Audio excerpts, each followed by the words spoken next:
دستہ تیری بارگاہ میں عرض کرتا ہے۔ جس عالم دین کی استاد نور اللہ صاحب کی نماز جنازہ ہم نے پڑھی ہے، یہ عظیم جرگہ تیری بارگاہ میں عرض کرتے ہیں، بتقاضۂ بشریت انسان سے غلطیاں کوتاہیاں ہوتی ہے، نماز میں کمی پیشی بھی رہ جاتی ہے۔ یا الہ العالمین تو معاف کرنے والا، معاف فرما دے۔ جو دین مصطفیٰ کی ترویج کے لیے دن رات انہوں نے کام کیا، یا اللہ جملہ خدمات کو قبول و منظور فرما۔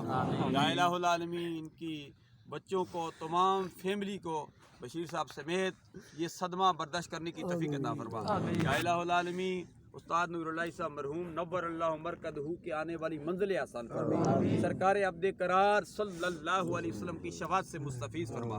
ہمیں بھی دنیا میں زندہ رکھ، اسلام پر موت دے تو ہم سب کو ایمان پر موت دے، ان فتنوں کے دور میں ہم سب کو استقامت عطا فرما۔ یا الہ العالمین ہمیں، یا الہ العالمین عالم اسلام کا بول بالا فرما، ہمارا قبلہ اول بیت المقدس کو آزاد فرما دے۔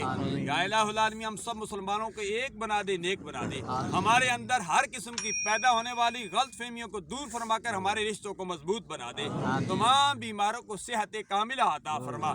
یا الہ العالمین جو مانگا وہ بھی عطا فرما، جو نہیں مانگا بن مانگے عطا فرما۔ ہمارے آباء و اجداد، ننیال، ددیال، شاگرد، مقتدی، اساتذہ، متعلقین، سرکار کی ساری امت جنہوں نے کلمہ پڑھا لا الہ الا اللہ محمد رسول اللہ، زندہ ہے یا شہر خاموشی میں پہنچ چکی ہے، یا اللہ سب کے لیے آسانیاں مہربانیاں فرما۔